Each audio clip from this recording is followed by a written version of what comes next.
50واں زبور، حقیقی پرستش۔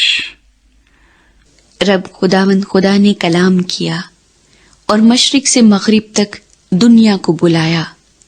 سیون سے جو حسن کا کمال ہے، خدا جلوہ گر ہوا ہے۔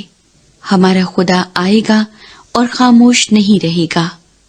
آگ اس کے آگے آگے بھسم کرتی جائے گی اور اس کی چاروں طرف بڑی آندھی چلے گی۔ اپنی امت کی عدالت کرنے کے لیے وہ آسمان و زمین کو طلب کرے گا کہ میرے مقدسوں کو میرے حضور جمع کرو، جنہوں نے قربانی کے ذریعے سے میرے ساتھ عہد باندھا ہے، اور آسمان اس کی صداقت بیان کریں گے، کیونکہ خدا آپ ہی انصاف کرنے والا ہے۔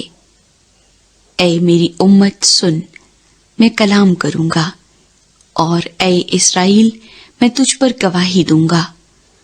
خدا تیرا خدا میں ہی ہوں، میں تجھے تیری قربانیوں کے سبب سے ملامت نہیں کروں گا، اور تیری سوختنی قربانیاں برابر میرے سامنے رہتی ہیں۔ نہ میں تیرے گھر سے بیل لوں گا، نہ تیرے باڑے سے بکرے، کیونکہ جنگل کا ایک ایک جانور اور ہزاروں پہاڑوں کے چوپائے میرے ہی ہیں۔ میں پہاڑوں کے سب پرندوں کو جانتا ہوں، اور میدان کے درندے میرے ہی ہیں۔ اگر میں بھوکا ہوتا تو تجھ سے نہ کہتا، کیونکہ دنیا اور اس کی معموری میری ہی ہے۔ کیا میں سانڈوں کا گوشت کھاؤں گا یا بکروں کا خون پیوں گا؟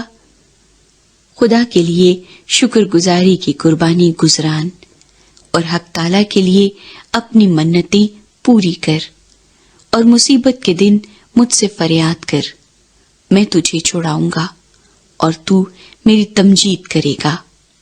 لیکن خدا شریر سے کہتا ہے، تجھے میرے آئین بیان کرنے سے کیا واسطہ، اور تو میرے عہد کو اپنی زبان پر کیوں لاتا ہے، جبکہ تجھے تربیت سے عداوت ہے اور میری باتوں کو پیٹھ پیچھے پھینک دیتا ہے۔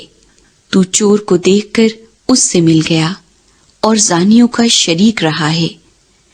تیرے منہ سے بدی نکلتی ہے اور تیری زبان فریب گھڑتی ہے۔ تو بیٹھا بیٹھا اپنے بھائی کی غیبت کرتا ہے اور اپنی ہی ماں کے بیٹے پر تہمت لگاتا ہے۔ تو نے یہ کام کیے اور میں خاموش رہا۔ تو نے گمان کیا کہ میں بالکل تجھ ہی سا ہوں، لیکن میں تجھے ملامت کر کے ان کو تیری آنکھوں کے سامنے ترتیب دوں گا۔ اب اے خدا کو بھولنے والو، اسے سوچ لو، ایسا نہ ہو کہ میں تم کو پھاڑ ڈالوں اور کوئی چھڑانے والا نہ ہو۔ جو شکر گزاری کی قربانی گزرانتا ہے وہ میری تمجید کرتا ہے، اور جو اپنا چال چلن درست رکھتا ہے اس کو میں خدا کی نجات دکھاؤں گا۔